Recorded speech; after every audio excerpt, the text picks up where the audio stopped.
कहानी के शुरुआत में हमें इस कहानी के मेन कैरेक्टर को दिखाया जाता है जिसका नाम क्राई एंड्री है। मार्केट में खबर थी कि ग्रीवर्स अपने साथ कुछ नए मेंबर को ले रहे हैं। वो भी इस एग्जाम को देने के लिए जा रहा था। इससे पहले वो 5 बार और गया, पर गिल्ड के लोगों ने उसे कमजोर समझ के वहाँ से भगा दिया था। जब वो टेस्ट देने के लिए जाता है तो वहाँ पर वो देखता है कि बहुत सारे लोग टेस्ट देने के लिए आए हैं। उसे नहीं लगता कि इतने सारे लोगों में से कोई उसे चुनेगा, इसलिए वो पहले ही हिम्मत हार जाता है। जब वो पब के पास लाइन में खड़ा होता है तभी उसको वहाँ पर एक लड़की मिलती है जिसका नाम लूदा है। वो कहती है कि हे, तुम भी क्या पार्टी ज्वाइन करने के लिए आए हो? लूदा अभी अभी लेवल 3 में प्रमोट हुई है। वो क्राई को देखकर उसका दोस्त बनना चाहती थी, इसलिए वो उसके तरफ हाथ बढ़ाती है, बट क्राई यहाँ पर हाथ नहीं मिलाता है और कहता है कि मेरा नाम क्राई एंड्री है, तुमसे मिलकर अच्छा लगा लूदा। लूदा उसे काफी परेशान देखती है, इसलिए उसको इस बात का बुरा नहीं लगता कि उसने हाथ नहीं मिलाया। लूदा उसे बताती है कि मैं अकेली थी, इसलिए वाइब बोल के खजाने को हैंडल नहीं कर सकती थी, इसलिए मैं क्लैन में ज्वाइन होना चाहती हूँ। तभी यहाँ पर एक हट्टा कट्टा आदमी खड़ा होता है। वो उस लड़की से कहता है कि ये जगह तुम्हारे लिए नहीं है, चलो भागो यहाँ से। जिस बात से वो दोनों ही आपस में लड़ने लगते हैं। इतनी देर में यहाँ पर सिक्योरिटी आती है और वो कहती है कि तुम्हें अपना लाइसेंस रद्द नहीं करवाना है तो शांति से लाइन में खड़े हो जाओ। सिक्योरिटी गार्ड को देखकर क्राई यहाँ पर अपना मुंह छिपा लेता है ताकि कोई फिर से उसको यहाँ से निकाल ना दे। जिसके बाद सीन कट होता है और वो लोग अब पब के अंदर पहुँच चुके थे। तभी लूदा कहती है क्या मस्त जगह है, क्या तुम भी कभी इस जगह पे आए हो? क्राई उसे जवाब देता है कि हाँ, मेरा यहाँ पर 5वीं बार है। जिसकी बात सुनकर लूदा को यहाँ पर काफी बुरा लगता है और वो उससे माफी भी मांगती है, पर क्राई कहता है कि चलो कोई बात नहीं, क्योंकि जिसके पास ताकत होती है वो अपने रैंक बढ़ाते हैं और आगे बढ़ते हैं, और जिसके पास कुछ भी नहीं होता है वो जिंदा रहने के लिए छोटे छोटे मौकों को पकड़ते हैं। तभी लूदा उससे पूछती है कि वो सामने जो पार्टी बैठी हुई है वो पार्टी कौन है? क्राई उसे बताता है कि वो आर्क ब्रेक के मेंबर हैं। वो बहुत ही पावरफुल पार्टी है, अगर उनने किसी को अपने साथ चुन लिया तो उसकी पूरी जिंदगी ही सवर जाएगी। पर जहाँ तक लोग जानते हैं कि उनने काफी टाइम से किसी भी नए मेंबर को अपने साथ ज्वाइन नहीं किया। तभी उनके साइड में एक और चेयर खाली होती है जिस पर कोई नहीं होता है और वो चेयर ग्रीवेंस सोल्स की होती है। वो इस किंगडम की सबसे स्ट्रॉन्ग पार्टी है। इतनी ही देर में वही हट्टा कट्टा आदमी यहाँ पर आ जाता है और वो कहता है कि हे, तुम लोग यहाँ पर अंदर भी आ गए, तुम्हें पता है ना कि चूजों का यहाँ पर कोई काम नहीं। तभी वो हट्टा कट्टा आदमी उनको बताता है कि वो ग्रीवेंस सोल्स की चेयर है। वो लोग कुछ साल पहले इस किंगडम में आए थे, पर अपनी जबरदस्त पावर के साथ उनने एक अपनी अलग ही पहचान बना ली है, जिन्हें लोग द ग्रीवेंस सोल्स के नाम से जानते हैं। इतनी ही देर में यहाँ पर एक लाल बालों वाला लड़का शोर मचाने लगता है और कहता है कि मेरे पास इतना टाइम नहीं है, मुझे लगता था कि यहाँ पर सिर्फ बेस्ट लोग ही आएंगे, पर यहाँ पर तो भीड़ बकरियां भी आ गई। वो लड़का ग्रीवर्स के साथ ज्वाइन होना चाहता था, पर वो लोग यहाँ पर थे ही नहीं, इसलिए उस लड़की को यहाँ पर बहुत ज्यादा गुस्सा आता है। तभी ये तमाशा बंद करने के लिए एक लड़की खड़ी होती है जिसका नाम टीनो है। वो कहती है कि तुम्हें अपनी औकात नहीं भूलनी चाहिए। जिसके बाद यहाँ पर जितने भी लोग होते हैं वो सारे इस फाइट को एंजॉय करने वाले थे। तभी वह लड़का अपनी खतरनाक स्वेट को बाहर निकालता है और टीनो भी अब फाइट करने के लिए तैयार हो जाती है। तभी क्राई लूदा से कहता है कि हमें यहाँ से निकल जाना चाहिए, अगर हम फंस गए तो गए काम से। क्राई छिप छिप कर यहाँ से निकलने की कोशिश कर रहा था, पर टीनो उसकी पावर को महसूस कर लेती है और उसको रोक लेती है और कहती है कि मास्टर, आप यहाँ पर कब से हो? इतनी ही देर में आर्क आ जाता है और वो कहता है कि अरे तुम यहाँ पर क्या कर रहे हो, तुम्हें पता है ना कि ये इवेंट तुम्हारे बिना शुरू नहीं होगा। जिस सब कुछ सुनकर लूदा को यहाँ पर कुछ भी समझ में नहीं आ रहा था कि आखिर ये सब चल क्या रहा है, और यहाँ पर जितने भी सारे लोग होते हैं उन सारों की आंखें फटी की फटी रह जाती है, क्योंकि ये ग्रीवेंस सोल्स का लीडर होता है क्राई एंड्री। जिसके बाद सीन फ्लैशबैक में शिफ्ट होता है। वो लोग छोटे थे और ट्रेजर हंटिंग करते थे। तभी क्राई के दोस्तों ने एक बार क्राई की जान बचाई थी, क्योंकि उसको पता ही नहीं चला कि कब मॉन्स्टर उसके पीछे आ गया। उन सारे दोस्तों का सिर्फ एक ही सपना था कि दुनिया का सबसे महान ट्रेजर हंटर बनना है, बट क्राई हर चीज में इतना ज्यादा अच्छा नहीं था जितना कि वो लोग थे। पर फिर भी उसके दोस्त कभी उसको ऐसा महसूस नहीं होने देते थे कि वो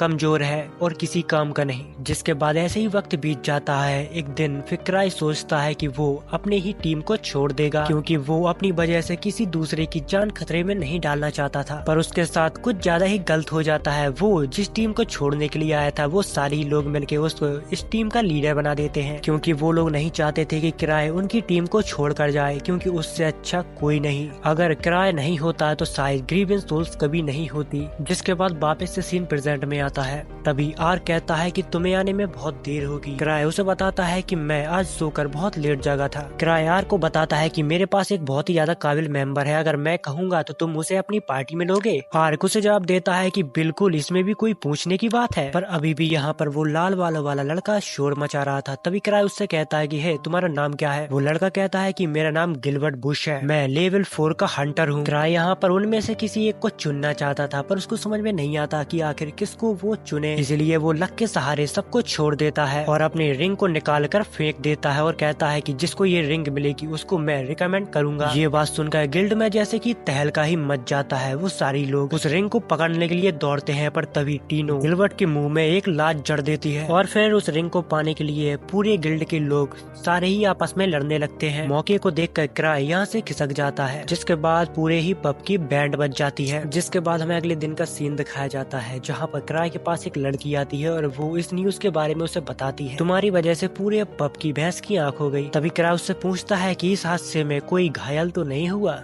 पर वो लड़की उसे जवाब देती है कि नहीं, ऐसा कुछ भी नहीं हुआ, पर हाँ, एक्सप्लोरर एसोसिएशन के मैनेजर को आपसे मिलना है। जिसके बाद क्राई उससे कहता है कि जितना भी पब का तोड़फोड़ का खर्चा आया है वो सारी आर्क के अकाउंट पर डाल दो और आर्क को ही एसोसिएशन भेज देना, वो उनकी डांट सह लेगा। थोड़ी देर में क्राई को पता चलता है कि आर्क यहाँ पर नहीं है, वो किसी काम से बाहर गया है। अब उसको ही मैनेजर के पास जाना होगा और उनकी डांट को सहना होगा। जिसके बाद आर्क अपने मास्क के बारे में बताता है कि अगर मेरा मास्क टूटा नहीं होता तो मैं आर्क का भेस बना के उसके पास चला जाता, पर अब मुझे शायद ऐसे ही जाना होगा। जिसके बाद हमें एसोसिएशन का सीन दिखाया जाता है, जहाँ पर क्राई अपने बॉस से माफी मांगता है और उसके सामने गिड़गिड़ाने लगता है और कहता है कि मैंने लोगों को रोकने की बहुत कोशिश की, पर वो लोग आउट ऑफ कंट्रोल हो चुके थे। मुझे पता है कि ये सब मैटर नहीं करता, पर सबसे बड़ी बात ये है कि किसी को भी चोट नहीं आई। जिसके बाद वो मैनेजर उसको एक मिशन दे देता है, पर यहाँ पर क्राई एंडी बहुत ही आलसी किस्म का आदमी होता है। वो मैनेजर के सामने बड़ी बड़ी बातें करने लगता है और मन में सोचता है कि एक मिशन को पिक करके वो आर्क के ऊपर थोप देगा। जिसके बाद वो एक सैंपल से दिखने वाले मिशन को चुनता है और वो सोचता है कि इस मिशन को मैं आर्क के ऊपर थोप दूंगा और चुपचाप निकल जाऊंगा, पर उसे पता नहीं होता कि उसने जो मिशन चुना है वो सबसे ज्यादा टफ मिशन है। जिसके बाद क्राई वापस एसोसिएशन से आता है और आर्क के पास जाता है, बट उसको आर्क वहाँ पर नहीं मिलता है क्योंकि वो किसी काम से बाहर गया था, क्योंकि उसे नोवेल ने बुलाया था, इसलिए वो कुछ समय के लिए वापस नहीं आ सकता। जिसके बाद हमें पास्ट का सीन दिखाया जाता है, जहाँ पर क्राई की टीम गिल्ड में अपना नाम जुड़वाने के लिए आई थी। तभी ल्यूक दरवाजे में लात मारता हुआ अंदर जाता और कहता है कि यहाँ पर कौन है सबसे ताकतवर स्वॉर्डमैन, वो हूँ सिर्फ मैं। इन लोगों की एंट्री तो बहुत धांसू होती है, बट यहाँ पर सारे लोग इनको जोकर समझ रहे थे। क्राई को इन सब का ऐसा व्यवहार देखकर उसको काफी ज्यादा शर्मिंदगी महसूस होती है, अरे किन लोगों के साथ आ गया मैं। जिसके बाद लियो को अपने से डबल शरीर वाले आदमी को बता रहा था कि हमारे लीडर ने कहा है कि अगर कोई योद्धा सिर्फ वेपनों के वजह से योद्धा हो तो वो योद्धा नहीं होता, इसलिए मैं हमेशा लकड़ी की तलवार को इस्तेमाल करता हूँ। जिसके बाद एसोसिएशन की स्टाफ उसको एक लेटर देती है और कहती है कि यहाँ पर अपना पार्टी नाम और अपना सिंबल बना दो ताकि तुम्हें पहचानने में आसानी हो पाए। बट क्राई ने तो अभी तक इसके बारे में कुछ सोचा भी नहीं था, इसलिए वो अपनी पार्टी का नाम द ग्रीवन सोल्स रख देता है और सिंबल में एक स्कल का लोगो बना देता है, जिसको देखकर क्राई के दोस्त काफी निराश होते हैं। जिस पर क्राई कहता है कि मैं तुम्हारा बहुत बेकार लीडर हूँ, मुझे लीडर नहीं होना चाहिए, मुझे अपनी पार्टी से निकाल दो।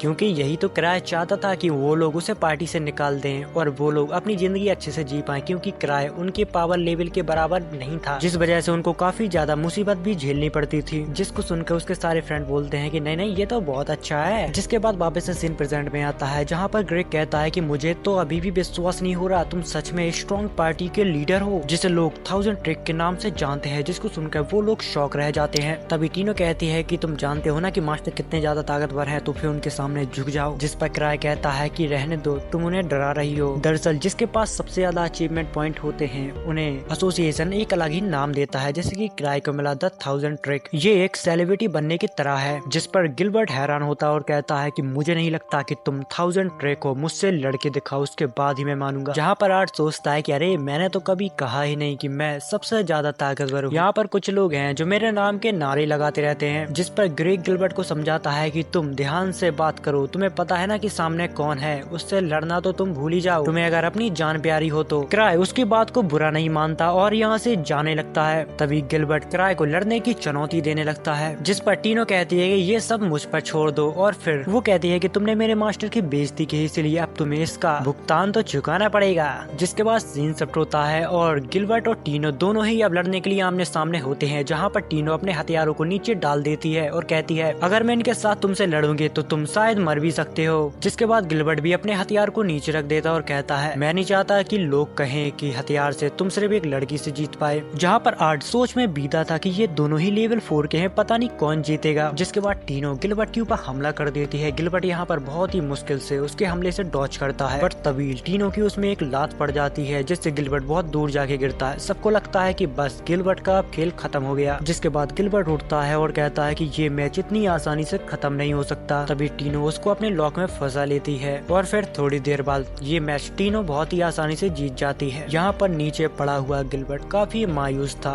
तभी हमें गिलबर्ट का फ्लैशबैक दिखाया जाता है। वो बचपन से ही काफी ज्यादा स्ट्रॉन्ग था। जिसके बाद जब वो बड़ा हुआ तो उसने एक अपनी पार्टी बनाई, पर सारे लोग कमजोर होने के कारण उसको अपनी ही पार्टी छोड़नी पड़ी। जिसके बाद से वापस से सीन प्रेजेंट में आता है, जहाँ पर क्राई गिलबर्ट से कहता है कि तुमने अपनी पुरानी पार्टी छोड़ दी क्योंकि लोगों के बीच में तुम्हारी पावर काफी ज्यादा डिफरेंट थी। जिसको सुनकर गिलबर्ट हैरान हो जाता और कहता है कि ये सब तुम्हें कैसे पता। जिस पर क्राई जवाब देता है क्योंकि मैं भी इस चीज से गुजर चुका हूँ, पर हमारी टीम ने उसको नहीं छोड़ा। यहाँ पर क्राई खुद के ही बारे में बात कर रहा था क्योंकि उसकी पावर में और उनकी दोस्तों की पावर में बहुत ज्यादा डिफरेंस था, पर फिर भी उन लोगों ने कभी क्राई को अकेला नहीं छोड़ा। गिलबर्ट को अभी भी क्राई के ऊपर यकीन नहीं होता कि ये इतनी स्ट्रॉन्ग पार्टी का लीडर आखिर कैसे है, पर आज तक किसी ने इसकी पावर को देखा ही नहीं। जिसके बाद क्राई गिलबर्ट की स्वेट के पास जाता है और उसको टच करता है और फिर उसमें से बहुत ही खतरनाक फ्लेम बाहर निकलने लगती है, जिसको देखकर गिलबर्ट भी हैरान होता है कि इतनी खतरनाक फ्लेम वो भी आता है हैंडल नहीं कर पाया और ये आदमी बहुत ही आसानी से इसको कर ले रहा है। जिसको देखकर गिलबर्ट को उसके ऊपर यकीन हो जाता है, सच में ये बहुत ज्यादा ताकतवर है क्योंकि अभी तक उसने अपने हाथों में स्वॉर्ड को भी नहीं लिया, फिर भी उसके अंदर से इतनी खतरनाक फ्लेम बाहर निकल रही है। जिसके बाद सीन शिफ्ट होता है और हमें क्राई को दिखाया जाता है जो अपने ऑफिस में बैठा बैठा बोर हो रहा था क्योंकि उसने टीनो की टीम को एक मिशन पर भेज दिया था जिसमें ग्रीक, लूथा और गिलबर्ट भी होता है। जहाँ पर हमें पता चलता है कि क्राई को रिंग्स का बहुत ज्यादा शौक है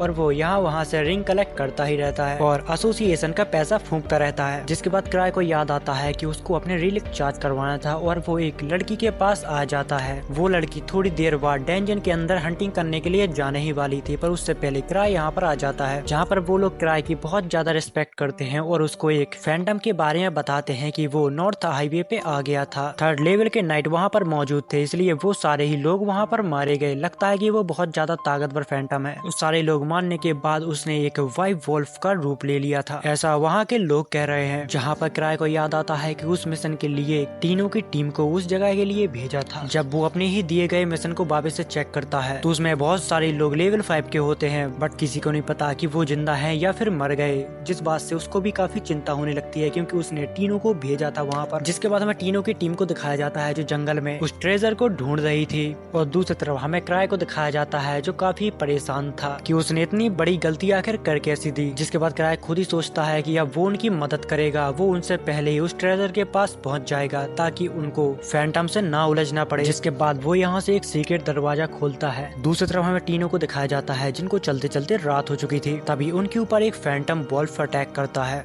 दूसरी तरफ हमें क्राई को दिखाया जाता है जो एक बोरी में किसी चीज को भरकर ले जा रहा था, तभी उसको एवा देख लेती है और कहती है कि तुम ये सब कहाँ ले जा रहे हो। जिस पर क्राई जवाब देता है कि मैं तो बस घूमने जा रहा था। जिसके बाद क्राई अपने चेहरे को ढकता है और यहाँ से उड़कर चला जाता है।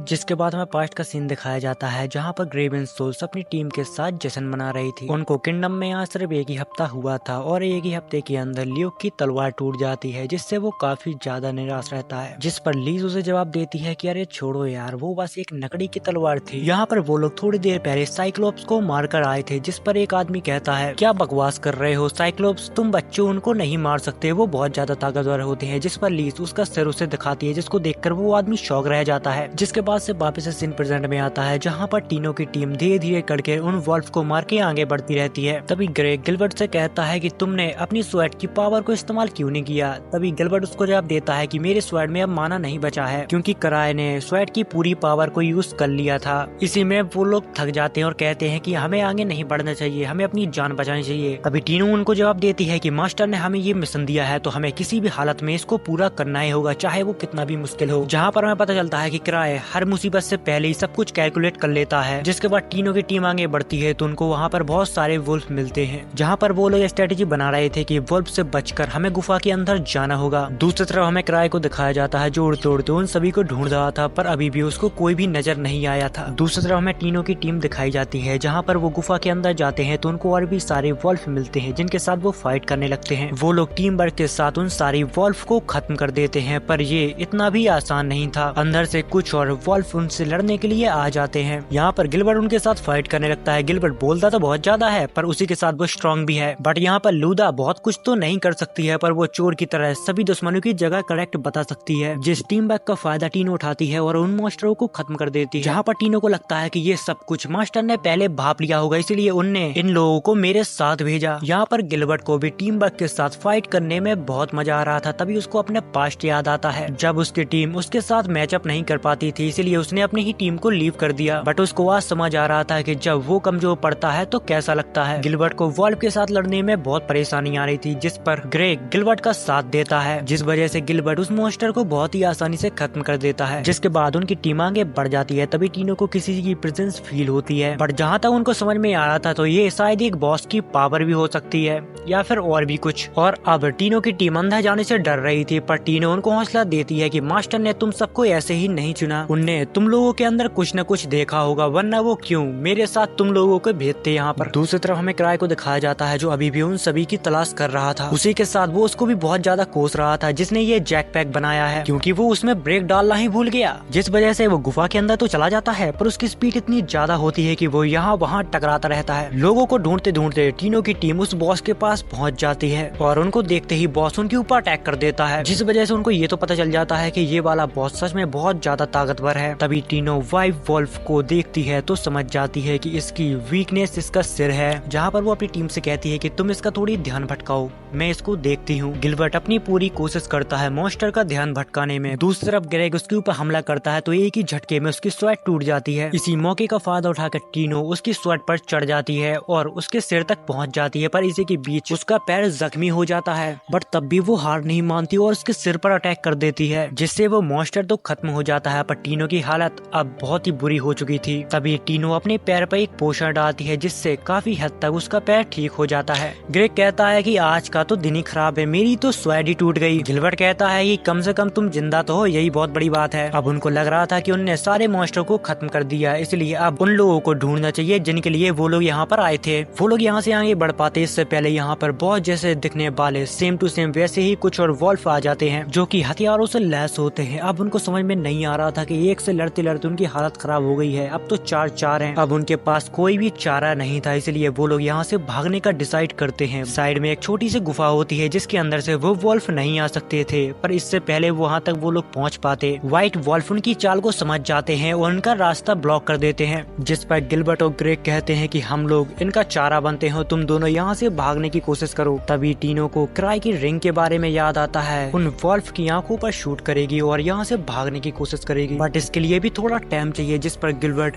उन मॉन्स्टरों के साथ भिड़ जाता है। लूदा और ग्रेग भी इसमें उसका साथ देती हैं। मौके को देखकर टीनो उस मॉन्स्टर के मुंह पे शूट कर देते हैं, जिससे उनको थोड़ा टाइम मिल जाता है। तभी गिलबर्ट को बहुत ही तेजी से एक पंच टकराता है, जिससे वो जाके दीवार से टकरा जाता है। अब टीनो की टीम को कोई भी तरीका नजर नहीं आ रहा था जिससे वो यहाँ से बच के बाहर निकल पाए। तभी अचानक से क्राई एक मॉन्स्टर से टकरा जाता है, जिसको देखकर वो सारे मॉन्स्टर उससे डरने लगते हैं। बट जिससे क्राई टकराया था वो मॉन्स्टर क्राई के ऊपर अटैक कर देता है, बट वो मॉन्स्टर उसको एक खरोच भी नहीं पहुंचा पाता, जिसको देखकर वो सदमे में चला जाता है। जिस पर क्राई थोड़ी हीरो बनने की कोशिश करने लगता है और कहता है कि मुझे माफ करना, मेरे पास 17 जिंदगियां हैं। जिसके बाद उसी मॉन्स्टर के ऊपर क्राई बहुत ही खतरनाक एक अटैक करता है, जिसको देखकर टीनो की टीम कहती है क्या ये सच में लेवल 8 है, ये तो सच में बहुत ज्यादा ताकतवर है। जिस पर क्राई सोचता है कि ये लेवल 3 का मॉन्स्टर है, पर ये बहुत ज्यादा ताकतवर है। जहाँ पर हमें पता लगता है कि क्राई के पास कोई भी पावर नहीं है, उसने ये सब बस शूटिंग रिंग की वजह से किया हुआ था। क्राई ने अपनी स्वैट रास्ते में कहीं गिरा दी थी, इसलिए वो अब उनके साथ फाइट भी नहीं कर सकता था। इसलिए वो सोचता है कि मिशन जाए भाड़ में, मुझे अपने घर जाना है, क्योंकि अब उसके पास कोई भी ऑप्शन नहीं बचा हुआ था। इसलिए वो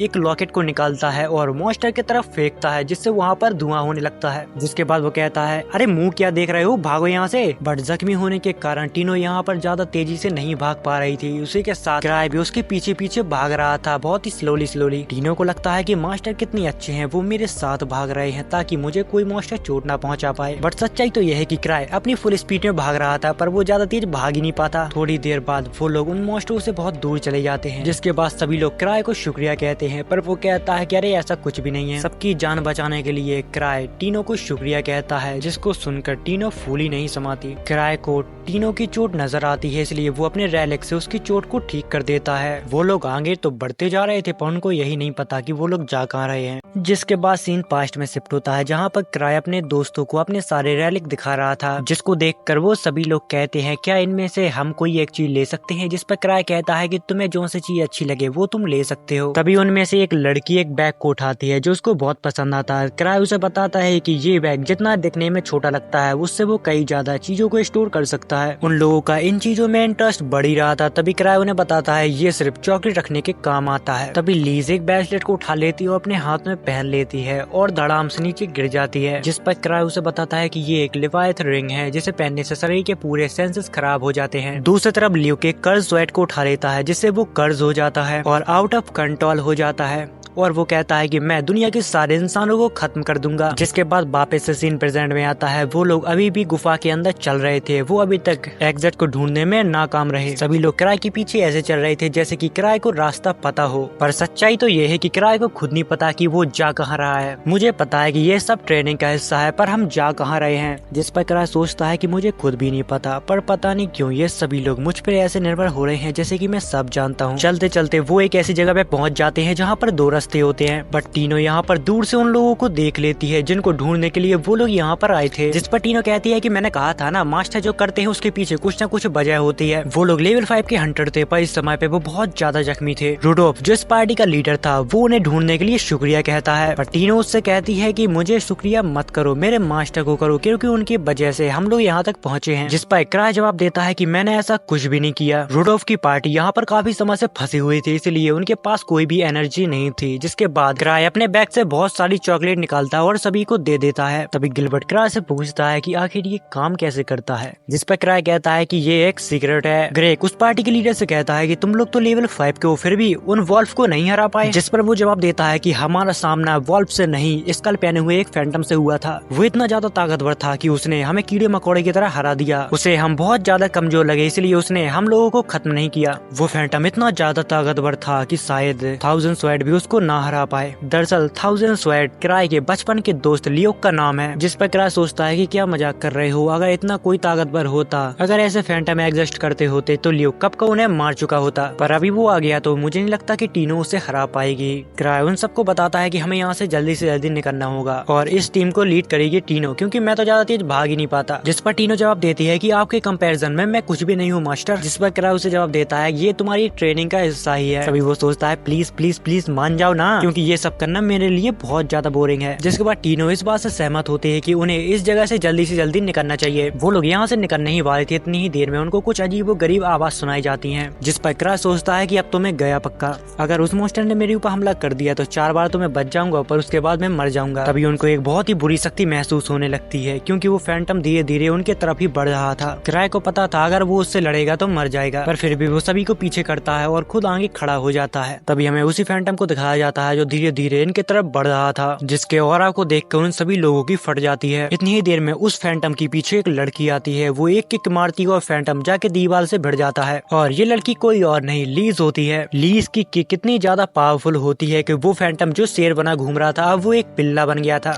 लीज यहाँ पर क्राई के ऊपर गुस्सा होने लगती है और कहती है कि मैं तुमसे मिलने के लिए तुम्हारे यहाँ पर आई थी, बट मुझे पता चला कि तुम वहाँ पर हो ही नहीं। तुम ऐसे खतरनाक जगह पे आखिर आए ही क्यों? टीनो यहाँ पर बहुत ज्यादा डरी हुई थी, क्योंकि उसको पता था अब पहाड़ उस पे ही टूटने वाला है, क्योंकि क्राई को संभालने की जिम्मेदारी उसको ही दी गई थी। गिलबर्ट बीच में बोलने की कोशिश करता है, तभी लीज उसको दूर फेंक देती है, जिससे उसकी बहुत बुरी हालत हो जाती है। ग्रेक और लूदा उसके ऊपर पोषण फेंकते जाते हैं, पर उसको इसका कुछ भी फायदा नहीं होता। क्राई लीज को शांत करवाता और कहता है कि इसमें टीनो की कोई भी गलती नहीं है, उसने व्हाइट वॉल्फ को हराया और इस मिशन को भी बहुत अच्छे से पूरा किया। दूसरी तरफ वो फैंटम एक वॉल्फ को बुलाता है। व्हाइट वॉल्फ उनके ऊपर गन चलाने लगता लगता है, बट यहाँ पर लीज को उनकी गोलियों को फर्क नहीं पड़ता, जिसके बाद लीज बहुत बुरी तरह से व्हाइट वोल्फ को खत्म कर देती है। मौके को देखकर फैंटम भी उसके ऊपर अटैक कर देता है, पर लीज अपने 2 उंगलियों से उसकी तलवार को रोक लेती है। लीज मार मार के उस फैंटम की बहुत बुरी हालत कर देती है। दूसरी तरफ सभी लोग शॉक रहते हैं, क्योंकि उन्होंने लाइफ में पहली बार किसी को इतना ज्यादा ताकतवर देखा था, और ये तो कुछ भी नहीं, ये तो सिर्फ ग्रीवियस सोल्स की एक मेंबर है और ये बहुत ज्यादा ताकतवर है। फैंटम को बहुत बुरी तरीके से मारने के बाद लीज का गुस्सा शांत होता है, जिसके बाद हमें अगले दिन का सीन दिखाया जाता है, जहाँ पर गिलबर्ट 1000 ट्रेक यानी कि क्राई के पास अपनी स्वेट को दे जाता है और सभी से कहता है कि मैं अपनी पुरानी पार्टी के पास वापस जा रहा हूँ। दूसरी तरफ हमें क्राई के दोस्तों को दिखाया जाता है, जिन सभी ने वही स्कल वाला मास्क पहना हुआ था। जिसके बाद हमें 1 साल पहले का सीन दिखाया जाता है, जहाँ पर सित्रे स्मार्ट क्राई के लिए स्लाइम का एक पोस्टर बना के लाई थी। अगर आपको पता ना हो तो मैं आपको बता देता हूँ कि सित्रे स्मार्ट ग्रेवियस सोल्स की एक साइंटिस्ट है, जो लेवल 2 की हंटर है। वो अपने एक्सपेरिमेंट से ग्रेवियस सोल्स की मदद करती रहती है। दिखने में थोड़ी अजीब है, पर वो बहुत अच्छी लड़की है। अगले ही सीन में हमें दिखाया जाता है, जहाँ पर क्राई उसी पोस्टर को ढूंढ रहा था, जिसे सित्रे स्मार्ट ने बनाकर उसको दिया था। वो शांत दिमाग से सोचता है कि आखिर उसने उसको कहाँ रख दिया था। उसको जहाँ तक याद है, उसे जहाँ तक याद है कि डेंजन के अंदर जब उसने उसको पिया था तो उसके अंदर कुछ भी नहीं था। क्राई ने उस स्लाइम को बहुत ही संभाल के रखा था, पर वो अचानक गायब कैसे हो सकता है। दूसरी तरफ हमें कुछ हंटरों को दिखाया जाता है, वहाँ पर वो लोग बात कर रहे थे डेंजर के अंदर जितने भी मॉन्स्टर है, अचानक उनका लीवर अब बढ़ सा गया है। पर जो भी हो, ट्रेजर वैल्यू की जांच करके हमें देश तक पहुँचानी होगी, ये सबसे ज्यादा जरूरी है। दूसरी तरफ हमें क्राई को दिखाया जाता है, जो एसोसिएशन के अंदर घूम रहा था। तभी एबा उसे वाइट वॉल्फ डैन की रिपोर्ट बताती और कहती है, तुम्हें इस रिपोर्ट के बारे में एसोसिएशन को बताना चाहिए। क्राई उससे कहता है कि अरे यार मुझे मत परेशान करो, टीनो उसकी लीडर थी, उसको ये रिपोर्ट दे दो। तभी एबा उसे बताती है कि वो बेसमेंट लेवल 2 पर अभी ट्रेनिंग ले रही है। इतना सुनने के बाद वो यहाँ से जाने लगता है। तभी एबा सोचती है कुदरत आपत्ति यानी कि अर्थक्वेक और ट्रेजर वैल्यू में मुश्किल तक वो बिना किसी क्लूज के अंदाजा लगा लेता है। मैंने ऐसा करते क्राई को बार बार देखा है, बट एबा को कहाँ पता था कि जितनी भी धरती पे मुसीबतें आती हैं वो सारी क्राई के वजह से ही होती हैं। जब क्राई लेवल 2 के बेसमेंट तक पहुँचता है, वो वहाँ पर देखता है तो बहुत सारे लोग बाहर खड़े होते हैं। अंदर लीज ट्रेनिंग दे रही थी, क्योंकि उसको लग रहा था कि टीनो उसके जाने के बाद बहुत कमजोर हो चुकी है। वो लोग क्राई से कहते हैं कि तुम कुछ करो, हम लोग ट्रेनिंग हेल को इस्तेमाल नहीं कर पा रहे हैं। क्राई हेल का जब गेट खोल के अंदर जाता है तो वो देखता है कि टीनो बहुत बुरी तरह से नीचे डली हुई है। लीज ने उसे इतनी खतरनाक ट्रेनिंग दी कि वो अधमरी हो गई। जिस पर लीज कहती है, बस इतना ही तुम्हारे पास दम था, या फिर तुम मेरे सामने दिखावा कर रही हो। अगर तुम्हें ऐसा लगता है कि मैं तुम्हें नहीं मारूंगी तो ये तुम्हारी गलती है। लीज टीनो को एक किक मारने ही वाली थी, तभी क्राई उसे रोक देता है। बस बहुत हो गया, मैं तुम्हारे जुनून को समझता हूँ, पर मुझे लगता है कि वो अपनी लिमिट पर है। चलो आज के लिए इतना बहुत है। तभी लीज कहती है, क्या तुम मुझे रोक रहे हो? जिस पर क्राई हाँ में जवाब देता है, जिस पर लीज हंसने लगती है और कहती है चलो आज का वर्कआउट खत्म हुआ। वो यहाँ से जा पाती है, इससे पहले टीनो उसका पैर पकड़ लेती है और टीनो ने वही मास्क पहना हुआ था जो ग्रेवियस सोल्स अक्सर पहना करते हैं। जिसके बाद लीज कहती है चलो शुरू करते हैं। जिसके बाद क्राई भी इन लोगों को मनाने में नाकामयाब हो जाता है। मुझे माफ करना, तुम्हें पता है ना कि लीज को मनाना कितना मुश्किल है। जिसके बाद सीन कट होता है, जहाँ पर क्राई बात कर रहा था कि ट्रेवलर के ऊपर अटैक हुआ फैंटम वाइफ वॉल्फ डैन में। पता नहीं क्यों पर क्राई को इस सब चीजों में कुछ गड़बड़ लग रही थी और शायद इसलिए ग्रेक ने क्राई को मिलने के लिए बुलाया है। जिसके बाद सोचने लगता है कि अरे आर्क यहाँ पर क्यों नहीं है, अगर वो यहाँ पर होता तो मुझे इतना सारा काम नहीं करना पड़ता। दूसरी तरफ हमें ग्रेक को दिखाया जाता है, जहाँ पर वो कहता है वाइफ वॉल्फ डैन के पास कोई लाइन में कोई भी चेंज नहीं आया है और हाँ मैंने मटेरियल की क्वालिटी भी नहीं बदली है। पर यहाँ पर ग्रेक को कुछ अजीब सा महसूस हो रहा था। दूसरी तरफ हमें कुछ लोगों को दिखाया जाता है, जहाँ पर वो लोग बात कर रहे थे कि सोचने की बात है, हम लोग जो काम कर रहे हैं उसे तो भगवान भी नहीं प्रिडिक्ट कर सकता है। इन सारे लोगों का एक ग्रुप होता है। यहाँ पर जितनी भी घटनाएं घट रही थी वो सभी की वजह से घट रही थी। जहाँ पर वो लोग बात कर रहे थे कि हमारी चाल कोई भी हंटर नहीं समझ सकता, पर एक आदमी है 1000 ट्रेक जिसको हम कभी भी अंडर एस्टिमेट नहीं कर सकते। जब तक उन्हें पता नहीं चलता तब तक वो उन्हें व्हाइट वॉल्फ में उलझे रहेंगे। जब तक इनके पास मौका है ये वाला रिसर्च सेंटर छोड़ के कहीं और जाके अपना रिसर्च सेंटर बना ले। दूसरी तरफ हमें क्राई को दिखाया जाता है, जहाँ पर वो सपना देख रहा था कि पूरी सिटी में बस स्लाइम ही स्लाइम फैल चुका है। अचानक वो जाग जाता है। वो शिटरी की स्लाइम का सपना देख रहा था, उसको लगता है सच में वो बहुत ज्यादा डेंजर है।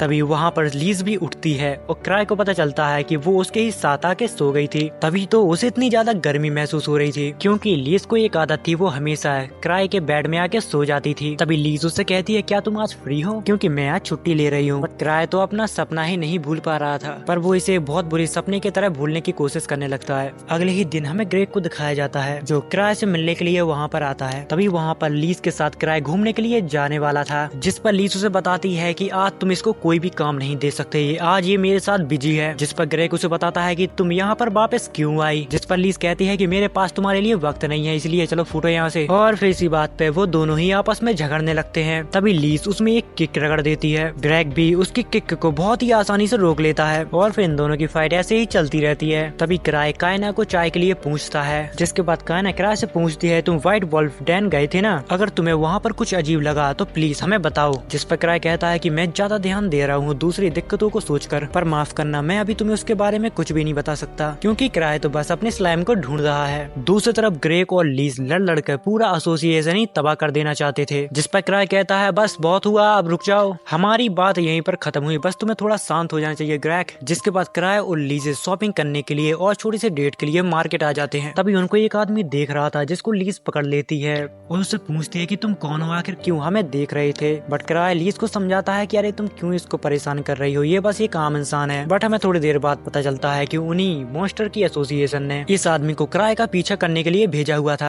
जिसके बाद में ग्रेग को दिखाया जाता है जो क्राई के ऊपर काफी ज्यादा नाराज हो रहा था, क्योंकि क्राई से किसी भी चीज के बारे में पूछते हैं तो वो यहाँ वहाँ निकल जाता है। इसीलिए ग्रेग व्हाइट वॉल्फ डैन की इन्वेस्टिगेट 7 की टीम को सौंप रहा था। जिसके बाद 7 की टीम डैन के अंदर चली जाती है। वो लोग कहते हैं क्या मुसीबत है, क्राई की वजह से हमें यहाँ पर फंसना पड़ा। जिसके बाद में क्राई और लीज को दिखाया जाता है जहाँ पर वो लोग एक छोटी सी डेट पर आए थे। क्राई उसे इस कैपिटल की सबसे अनसेफ जगह पे ले जाता है। तभी लीज उससे पूछती है तुम इस जगह पे किसी से काम है क्या जो तुम यहाँ पर हमें लेकर आए हो। जिस पर क्राई जवाब देता है कि हाँ, क्योंकि यहाँ पर लोग गायब हो रहे हैं। ऐसी जगह पे स्लाइम क्वार्टर को लोगों का गायब होना एक आम बात है। दरअसल क्राई चित्री का दिया हुआ स्लाइम को यहाँ पर ढूंढने के लिए आया था, क्योंकि उसको लग रहा था कि अगर उसने स्लाइम को नहीं ढूंढा तो वो पूरे शहर को तबाह कर देगा। तभी हमें उसी आदमी को दिखाया जाता है जो उनका कुछ टाइम पहले पीछा कर रहा था। वो इन्हें देखकर परेशान होने लगता है और कहता है ये कैसे हो सकता है, मुझे पता था कि मेरे पीछे कोई भी नहीं आ रहा, फिर भी इन्हें मेरे बारे में कैसे पता चल गया। उस आदमी ने अभी एक नई आइसक्रीम शॉप खोली थी, वहीं पर क्राई भी आ रहा था। इतनी ही देर में वहाँ पर एक सोफिया नाम की लड़की आती है। दूसरी तरफ लीजे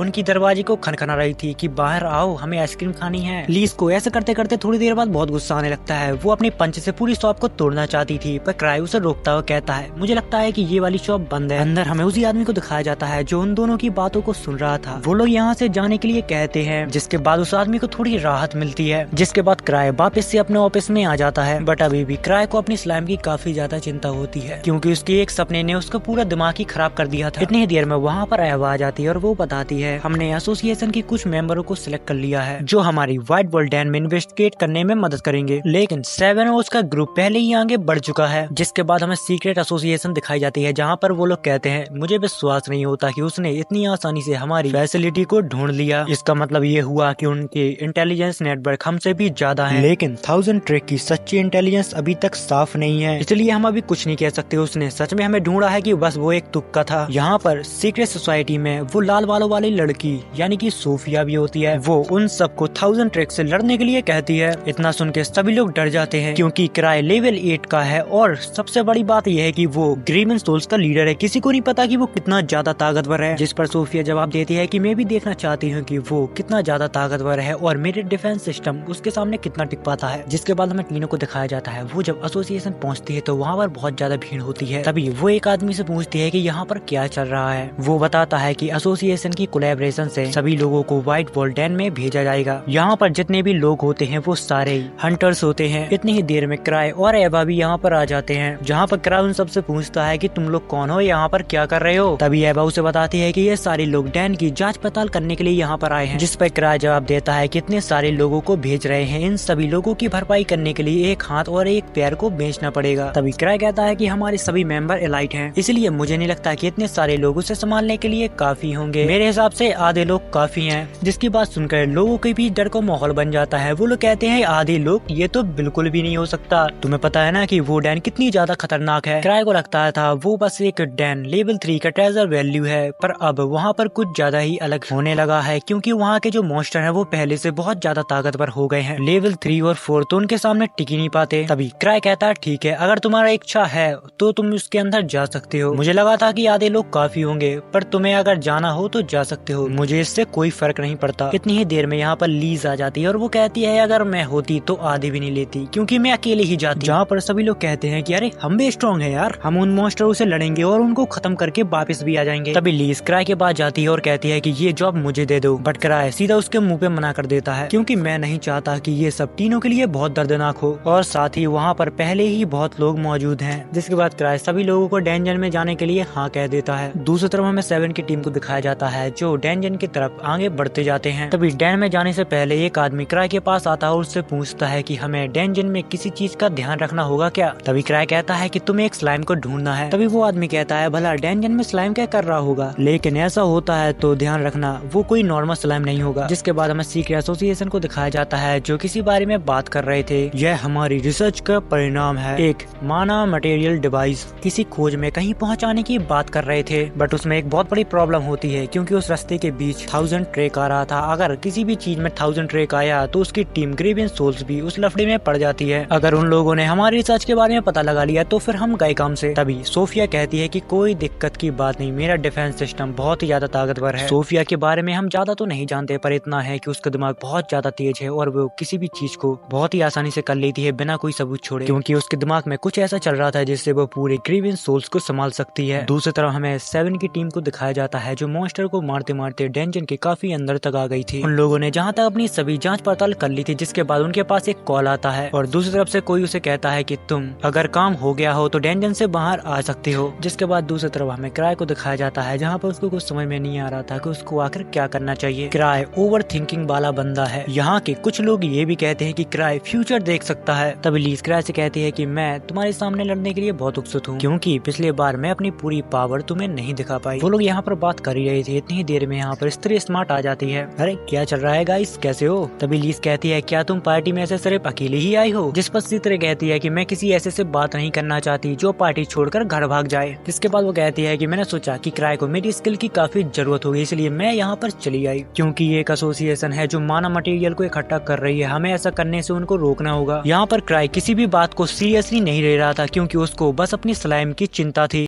C3 का स्लाइम एक ऐसा प्रोडक्ट है जो काफी इम्प्रूव हुआ है, लेकिन फिर भी ये एक फेलियर रहा। तभी वो क्राई से कहती है कि तुम मुझसे मत घबराओ, मैंने उसको ऐसा एडजस्ट किया है जैसे कि वो तुम्हारे ऊपर और मेरे ऊपर हमला नहीं करेगा, भले ही वो मटेरियम एलो कैप्सूल से बाहर निकल जाए। बट वो डायमेंशनल लॉकर से बाहर कैसे निकल गया, मुझे तो अभी भी ये समझ में नहीं आ रहा। जैसा कि मैंने पहले बताया कि वो कोई आम स्लाइम नहीं है, वो इतनी ताकत रखता है कि पूरे कैपिटल को खत्म कर सकता है। जिसके बाद सीन शिफ्ट होता है, तभी हमें 7 को दिखाया जाता है जिसके पास वही आदमी आता है जिसको क्राई ने उस स्लाइम के बारे में बताया था। जिसके बाद 7 सभी लोगों को यहाँ पर इकट्ठा करता है। यहाँ पर कभी भी किसी को एक स्लाइम दिख सकती है तो उससे थोड़ा बचकर रहना, क्योंकि क्राई ने बताया है कि वो बहुत ज्यादा खतरनाक है, इसलिए कोई भी उससे अकेले बढ़ने की कोशिश नहीं करेगा। अगर यहाँ पर किसी को स्लाइम दिखाई देती है तो वो सबसे पहले मुझे आकर बताएगा। जहाँ पर कुछ लोग कहते हैं कि नहीं नहीं नहीं, ये बिल्कुल भी नहीं हो सकता, क्योंकि स्लाइम अगर आ भी गई यहाँ पर तो वो हमारे पैरों के नीचे दब के मर जाएगी। जिस पर 7 उन्हें बताता है कि मैं किसी आम स्लाइम की बात नहीं कर रहा, उनके सामने हमारी स्वेट किसी भी काम की नहीं। यहाँ पर कुछ लोग उस स्लाइम को अलग अलग तरीके से मारने की सोचने लगते हैं। तभी 7 को गुस्सा आने लगता है और कहता है कि वो साला कंजूस आदमी कभी भी इंफॉर्मेशन को अच्छे से नहीं बताता। तभी यहाँ पर एक अजीब सा आदमी खड़ा होता है, वो कहता है अगर तुम्हें स्लाइम से इतना ज्यादा डर लग रहा है तो छोड़ दो, हम उससे निपट लेंगे अगर वो दिखाई दे तो। तभी 7 कहता है तो फिर ठीक है, बेकार में मत मनना। इतनी देर में वहाँ पर एक लड़की हाथ उठाती और कहती है क्या मैं कुछ बोल सकती हूँ? मैं एक एल्केमिस्ट हूँ और मेरा नाम तालिया है। मैं क्लैन की लेबोरेटरी में C3 के साथ थी, हम दोनों मिलकर एक रिसर्च कर रहे थे कि स्लाइम के साथ क्या क्या हो सकता है। तभी 7 कहता है तो फिर तुम उसके वीक पॉइंट के बारे में जानते होगे। तभी वो बताती है कि मैंने और C3 ने स्लाइम को मारने के लिए एक पोस्टर बनाया था। इसका सिर्फ स्लाइम के ऊपर असर होता है और किसी भी चीज के ऊपर असर नहीं होता। अगर कोई चीज उससे जुड़ी हुई है तो वो उसको खत्म कर देता है। जिसके बाद हमें वही सीक्रेट एसोसिएशन को दिखाया जाता है। वो लोग कहते हैं कि हमारी रिसर्च बहुत पावरफुल है और लगता है कि अब समय आ चुका है। हम 100 से भी कम हंटरों का सामना कर रहे हैं और उनमें से कुछ ही लोग हैं जो ठीक ठाक पावर को होल्ड करते हैं। दूसरी तरफ 7 और उसके सारे साथियों ने पूरा डेंजन छान मारा था, पर उनको अभी तक कुछ भी नहीं मिला। तभी वही चिड़चिड़ा आदमी आता और कहता है अगर तुम बेकार ऑर्डर नहीं देते तो ये कुछ घंटों का ही काम होता। बेहतर होगा कि तुम अपने मास्टर के सामने जाकर प्रे करो, क्योंकि वो तो कभी आने का कष्ट ही नहीं करता। जिसके बाद वो आदमी जंगल की तरफ टहलने के लिए चला जाता है। उस आदमी को टहलते टहलते रात हो जाती है। वो रास्ते में चलते चलते 1000 ट्रैक को बुरा भला कहने लगता है और कहता है कि उसकी वजह से मेरा पूरा दिन खराब हो गया। इतनी देर में यहाँ पर उसको कुछ खतरनाक आवाज सुनाई देती है, जिसका पीछा करते करते वो एक ऐसी जगह पे पहुंच जाता है जहाँ पर एक वॉल्फ फैंटम बंधा हुआ था। वो लोग उसके ऊपर एक्सपेरिमेंट कर रहे थे क्योंकि माना मटेरियल को इस्तेमाल करके ट्रांसफॉर्मेशन को हासिल किया जा सकता है। ऐसा करने से वो फैंटम पहले से कुछ ज्यादा ही ताकतवर हो जाते हैं। वो लोग उस वॉल्फ के अंदर एक इंजेक्शन को इंसेक्ट कर पाते इससे पहले वो हंटर उनके ऊपर हमला कर देता है। पहले हम सबको लगा था कि ये आदमी एकदम फालतू है, पर ऐसा नहीं है, ये आदमी काफी ताकतवर है। यहाँ पर वो उन दोनों ही लोगों को बहुत बुरी तरह से मारता है। तभी वो सीक्रेट सोसाइटी का आदमी कहता है कि तुम लोग यहाँ पर क्या कर रहे हो, क्या तुम्हें 1000 ट्रिक ने भेजा है? जिस पर वो आदमी जवाब देता है ऐसा कुछ भी नहीं है, ये सब मैंने किया। जिसके बाद वो आदमी हंसने लगते हो कहते हैं तो फिर यहाँ पर 1000 ट्रिक नहीं है। और फिर कुछ ही देर में वो लोग उस मॉन्स्टर के ऊपर इंसेक्ट कर देते हैं वो मैना मटेरियल, और फिर देखते ही देखते वो मॉन्स्टर एक स्लाइम का रूप ले लेता है।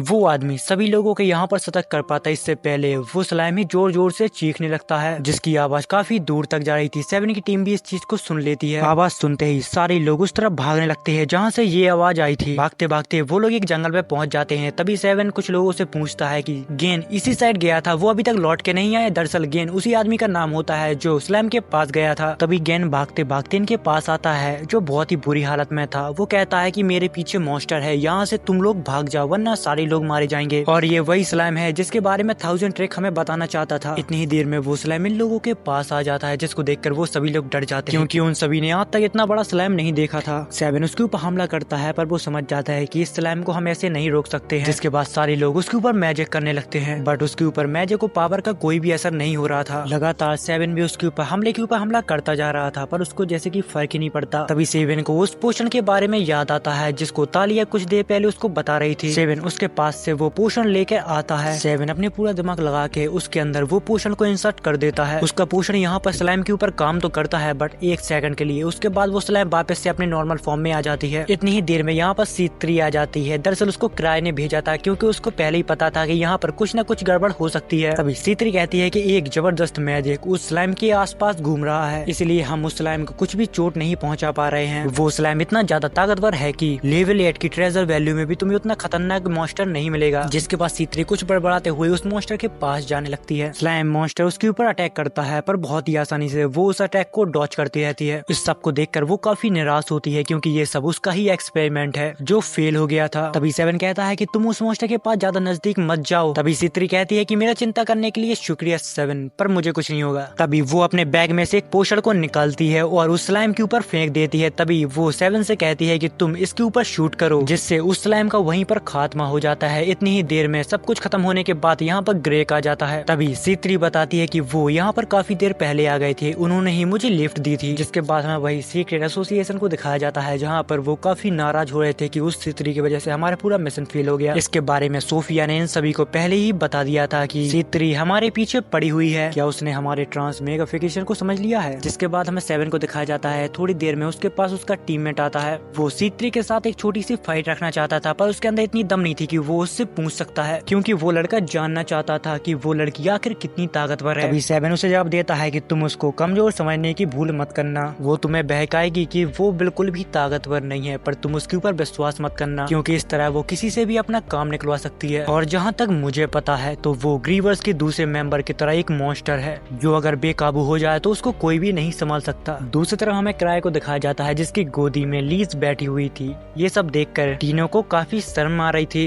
जिसके बाद सीन कट होता है और हमें सीक्रेट सोसाइटी के कुछ लोगों को दिखाया जाता है जहां पर वो अपने दोस्त को बता रहे थे कि हमें एक एक करके सारे फैंटम को डैन के पास भेजना होगा, ऐसा सोफिया ने कहा है। बट यहाँ पर एक एक फैंटम को भेज के हम उनको नहीं हरा सकते। तभी उन लोगों का लीडर बोलता है कि अभी सोफिया को नहीं पता कि जंग आखिर जीती कैसे जाती है, क्योंकि वो सिर्फ एक साइंटिस्ट है। क्योंकि हम लोग 1000 ट्रैक के सामने लड़ रहे हैं, उसका एक स्लाइम कुछ भी नहीं बिगाड़ सकता। हमें सारे स्लाइम को उससे लड़ने के लिए भेजना होगा ताकि हमारे हार का चांस ही ना हो। जिसके बाद हमें डेंजन के पास का सीन दिखाया जाता है जहां पर 7 की टीम ने उन्हीं लोगों को पकड़ लिया था जिनने स्लाइम मॉन्स्टर को बनाया था। ये लोग वही होते हैं जिनने व्हाइट वॉल्फ को इंजेक्शन लगाया था। C3 की टीम यहाँ पर सीक्रेट सोसाइटी के लोगों से कुछ पूछना चाहती थी पर वो लोग अपना मुंह नहीं खोलते। वो लोग पूछ के थक जाते हैं पर वो लोग कुछ बताते ही नहीं। तभी C3 उनसे कहती है कि मैं जानती हूँ कि तुम नोटस के स्टूडेंट हो, मैं शायद तुम्हें बताना भूल गई कि मैं काफी लंबे समय से आकाशिक टावर के पीछे पड़ी हुई हूँ। मैं तुम्हारे तुम्हारे बारे में सब कुछ जानती हूँ, बस मैं तुम्हारे साथ कोई जोर जबरदस्ती नहीं करना चाहती हूँ, तो मुझे बता दो कि नोक्टस कहाँ पर है। बट फिर भी वो लोग अपना मुंह नहीं खोलते, जिस पर C3 उनके ऊपर अपना पोषण को यूज करना चाहती थी, जिससे वो सब कुछ सच सच उगल दें। तभी वहाँ पर कुछ लोग बोलते हैं कि ये इनलीगल है, आप इसको इस्तेमाल नहीं कर सकते, जिस पर C3 कहती है कि अगर हमने इसका इस्तेमाल नहीं किया तो नोक्टस के बारे में पता नहीं चलेगा और वो यहाँ से भाग जाएगा। तभी ग्रेग कहता है कि इन लोगों को छोड़ो, हमें जल्दी करनी चाहिए। तभी C3 सबके सामने उस पोषण को खुद ही पी लेती है और सभी को बताती है कि ये सिर्फ एक पानी है और कुछ भी नहीं। इतनी ही देर में जंगल में से कुछ भयानक आवाजें आती हैं जो उन्हीं स्लाइम की होती हैं। इतनी ही देर में एक स्लाइम इनकी टीम के ऊपर हमला करने के लिए आ भी जाता है। वो लोग उसे रोकने की कोशिश करते हैं, बट ये भी पहले वाले जैसा काफी ताकतवर होता है। वो लोग पहले वाले स्लाइम की तरह इसे मार भी नहीं सकते हैं क्योंकि अब उनके पास पोषण ही नहीं है। तभी 7 कहता है कि मुझे अब समझ में आया कि क्राई आर्क को यहाँ पर क्यों भेजना चाहता था। वो लोग इस स्लाइम मॉन्स्टर को मारने की तरकीबें खोज रहे थे। इतनी ही देर में एक और स्लाइम मॉन्स्टर प्रकट हो जाता है और अब वो दोनों ही स्लाइम मॉन्स्टर आपस में लड़ने लगते हैं। वो मॉन्स्टर हंटर के ऊपर इसलिए हमला करते थे क्योंकि उनके पास माना था और उनको माना की भूख थी, बट यहाँ पर स्लाइम मॉन्स्टर के अंदर काफी ज्यादा माना पाया जाता है, इसलिए वो एक दूसरे से लड़ने लगते हैं। और फिर देखते ही देखते जंगल में काफी सारे स्लाइम मॉन्स्टर जाग जाते हैं जो एक दूसरे का माना लेने के लिए फाइट करने लगते हैं। अब उन लोगों को इन फैंटम की कमजोरी का पता चल गया था, जिसके बाद सीन कट होता है और हमें सीक्रेट सोसाइटी को दिखाया जाता है जहाँ पर वो उनका लीडर कह रहा होता है, मैंने कहा था कि जैसा सोफिया कहे बस तुम लोगों को वैसा ही करना है। तभी वो लोग माफी मांगते हैं जिनने सारे स्लाइम को एक साथ छोड़ दिया था। तभी सोफिया कहती है कि मुझे इनकी कमजोरी के बारे में पहले ही पता था, इसलिए मैंने एक एक फैंटम को भेजने के लिए कहा था, पर तुम लोगों ने मेरी बात सुनी ही नहीं। जिस पर यहाँ का लीडर कहता है कि अब जो हो गया सो हो गया, अब हमारा अगला कदम क्या है। जिस पर सोफिया कहती है कि अब सिचुएशन काफी बदल चुकी है, अब C3 ही नहीं उसके साथ काफी और लोग हैं जो हमारी इन्वेस्टिगेट कर रहे हैं, और तो और उसके साथ एक लेवल 7 हंटर गार्ड भी है जिसका नाम सुन के वो लोग डर जाते हैं। जिस पर सोफिया कहते हैं कि उनके पास हमारे 2 सोल्जर भी हैं, अगर उन लोगों ने मुंह खोला तो हम शायद पकड़े भी जा सकते हैं। जिस पर एक आदमी बोलता है कि वो ऐसा कुछ भी नहीं करेंगे, वो लोग बहुत वफादार हैं, वो मर जाएंगे पर अपना मुंह नहीं खोलेंगे। जिसके बाद हमें C3 और गार्ड को दिखाया जाता है जहाँ पर गार्ड कहता है कि तुमने भले ही काफी हंटर को छुटा लिया हो, पर ये अभी भी एक इन्वेस्टिगेट है। अगर हम आकाशिक टावर के खिलाफ हैं तो ये सब ऐसा नहीं है जैसा एसोसिएशन संभाल सकती है। जिसके बाद C3 सभी लोगों को बुलाती है और अपने रिसर्च के बारे में बताती है कि धरती के नीचे काफी ज्यादा माना मटेरियल है और मैं काफी टाइम से इस चीज की रिसर्च कर रही थी। उसका बताने का मतलब ये था कि अंडरग्राउंड में कोई रिसर्च कर रहा है। जिस पर वो 2 लोग बोलते हैं कि धरती के नीचे मत जाना, वहाँ पर कुछ भी नहीं है। तभी बातों ही बातों में उसके मुंह से सोफिया का नाम निकल जाता है। जिस पर वो लोग बात करने लगते हैं कि ये सोफिया कौन है, लगता है इनका कोई साथी आसपास है। जिस पर C3 कहती है कि अगर वो हमारे सामने आ जाती तो हमारा काम आसान हो जाता, मैं उसको चाहे जितना खोज लूं, वो परछाई की तरह गायब हो जाती है। जिसके बाद सीन शिफ्ट होता है और हमें क्राई, लीज और टीनो को दिखाया जाता है जो डैन की तरफ बढ़ रहे थे। जिस पर लीज कहती है कि चलो जल्दी चलो C3 के मरने से पहले। क्राई उसे जवाब देता है कि वो नहीं मरने वाले, यहाँ पर कोई मरने वाला है तो वो हूँ मैं, क्योंकि मेरे पास अब ज्यादा सेफ ड्रिंक नहीं है। तभी टीनो कहती है कि मास्टर मुझे लगता है कि यहाँ का अंधेरा कुछ ज्यादा ही खतरनाक, इसलिए मुझे आपका हाथ पकड़ने दो। जिस पर लीज को गुस्सा आ जाता है और वो कहती है कि तुम्हारी हिम्मत कैसी हुई उसका हाथ पकड़ने की। जिसके बाद हमें व्हाइट वॉल डैन के नीचे का सीन दिखाया जाता है जहाँ पर 7 कह रहा होता है कि मुझे पता चला कि 1000 ट्रैक नहीं आने वाला। तभी हमें उसी चिड़चिड़े आदमी को दिखाया जाता है। वो कहता है कि मैं 1000 ट्रैक के बारे में पहले ही समझ गया होता तो आज मेरा ये हाल नहीं होता। वो जो भी कहता है उसका कुछ न कुछ मतलब होता है। जिस पर C3 कहती है कि क्राई उन लोगों में से है जो पैदा ही ट्रेजर हंटर बनने के लिए हुए हैं और मुझे यकीन है कि वो लेवल 10 तक भी पहुंच जाएगा। इतनी ही देर में C3 के ऊपर थंडर से अटैक होता है और ये अटैक किसी और ने उसी ने किया था, जिसके वजह से ये पूरा प्लान फेल हो गया था। उसने अपने मैजिक से यहाँ पर सभी लोगों को घायल कर दिया था। तभी C3 खड़ी हो जाती है और कहती है कि मुझे विश्वास नहीं होता, तुमने एरिया ऑफ इफेक्ट स्पेल को इस्तेमाल किया है जबकि हमारे पास हॉस्टेज हैं। मैं जानती थी कि मैं किराए की नकल नहीं कर सकती। जिस पर वो आदमी कहता है क्या तुम मेरी क्लाइमेट थंडर से बच गई। जिस पर C3 कहती है कि तुम्हारा ये थंडर किसी भी काम का नहीं था, ये एकदम बकवास था, जिससे उस आदमी को गुस्सा आने लगता है। तभी वो अपना पोस्टर 7 के ऊपर स्प्रे कर देती है जिससे 7 की पावर वापस से हील हो जाती है और 7 उस आदमी के ऊपर अटैक कर देता है और उसे दूर फेंक देता है। जिसके बाद वो उस मॉन्स्टर के साथ फाइट करने लगता है, बट वो मॉन्स्टर काफी ज्यादा खतरनाक होता है तो 7 उससे नहीं लड़ पा रहा था। तभी गार्ग आके उसको काट के फेंक देता है। यहाँ पर C3 अपने पोस्टर से सभी सोल्जरों को हील करने लगती है। दूसरी तरफ हमें क्राई की टीम को दिखाया जाता है जो जंगल में इन्वेस्टिगेट कर रहे थे, बट उनको अभी तक कोई भी सबूत नहीं मिले।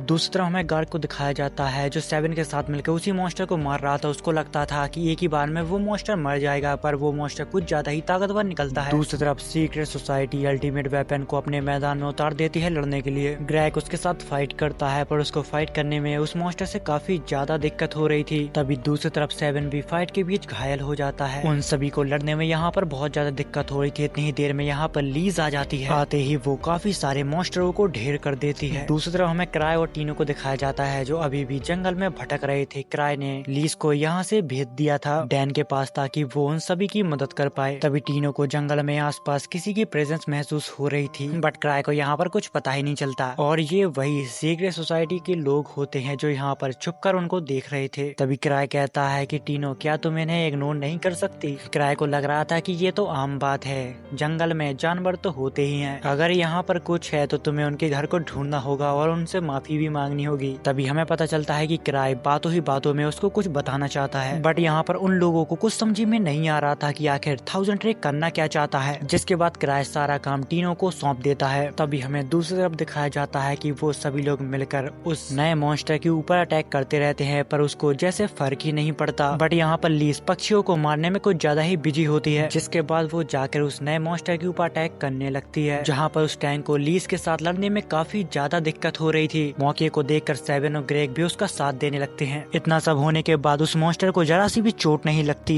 लीज यहाँ पर उसके ऊपर हमला कर पाती है, इससे पहले वो मॉन्स्टर उसके ऊपर अटैक कर देता है, जिस वजह से उसको थोड़ी सी चोट लग जाती है। तभी उसके ऊपर वो टैंक लेजर फेंकने लगता है और लीज उससे बच के भागने लगती है, जहाँ पर एक बार फिर से वो सभी लोग मिलकर उस टैंक के ऊपर अटैक करते हैं, बट इस बार भी वो उसे मारने में नाकामयाब रहते हैं। इतनी ही देर में वहाँ पर क्राई आ जाता है और वो कहता है कि तुम लोग क्या कर रहे हो। तभी लीज उससे कहती है कि मैं चाहती थी कि तुम्हारे आने से पहले मैं इस काम को खत्म कर दूं, बट ये बंदा काफी ताकतवर है। जिस पे क्राई कहता है कि हाँ तुम सही कह रही हो। तभी वो टैंक क्राई को देखकर क्राई को मारने के लिए आगे बढ़ने लगता है, जिसको देखकर टीनो डर जाती है। वो टैंक पूरी ताकत के साथ क्राई के ऊपर हमला करता है, पर उसके बदले वो ही दूर फेंक जाता है, जिस पर लीज कहती है कि ये तो कमाल था, और टीनो से कहती है कि तुम क्या उससे इतना ज्यादा चिपक रही हो, दूर हटो उससे। जिस पर क्राई कहता है कि सॉरी, इतना ज्यादा अंधेरा था कि मैंने कुछ भी नहीं देखा। और फिर देखते ही देखते सुबह हो जाती, जहाँ पर ग्रे को 7 बात कर रहे थे। वैसे अभी देखा जाए तो क्राई क्या कर रहा था, क्या उसके रेलिक की वजह से ये सब था, क्योंकि अभी तक उन लोगों को पल्ले नहीं पड़ा कि आखिर क्राई ने कैसे उस मॉन्स्टर को हरा दिया। जिसके बाद सीन कट होता है और हमें क्राई और C3 को दिखाया जाता है, जहाँ पर क्राई C3 से कहता है कि तुमने कहा था कि तुम्हारा वहाँ पे एक नेमेसिस है, यानी कि आकाशिक टावर, क्या मैं उसमें तुम्हारी कुछ मदद कर सकता हूँ। जिस पर C3 हाँ में जवाब देती है। तभी हमें उन बदमाशों को दिखाया जाता है जो कह रहे होते हैं कि सोफिया ने 1000 ट्रेक के क्लैन में इन्फिल्ट्रेट कर लिया, वो भी बिना किसी शक के। पर वो लोग इतनी भी ज्यादा भोले नहीं है, उनने हमारे बेस की एग्जिट को जाना, पर फिर भी उन लोगों ने उसको इग्नोर कर दिया। ये 1000 ट्रेक आखिर चाहता क्या है, हम अभी तक इसको नहीं समझ पाए। ऐसा ही उसने जंगल में किया कि उसको पता चल गया था कि हम उनका पीछा कर रहे हैं, पर फिर भी उसने हमको इग्नोर कर दिया। मैं बिल्कुल समझ नहीं पा रहा कि उसका इंटेंशन क्या है। दूसरी तरफ हमें सोफिया को दिखाया जाता है जो C3 और उसके स्लाइम के बारे में कुछ बात कर रही थी। दूसरी तरफ हमें मेजर को दिखाया जाता है जो क्राई के ऊपर काफी नाराज हो रहा था और उससे कहता है अब तुम मुझसे ये मत कहना कि तुम्हें कुछ भी नहीं पता।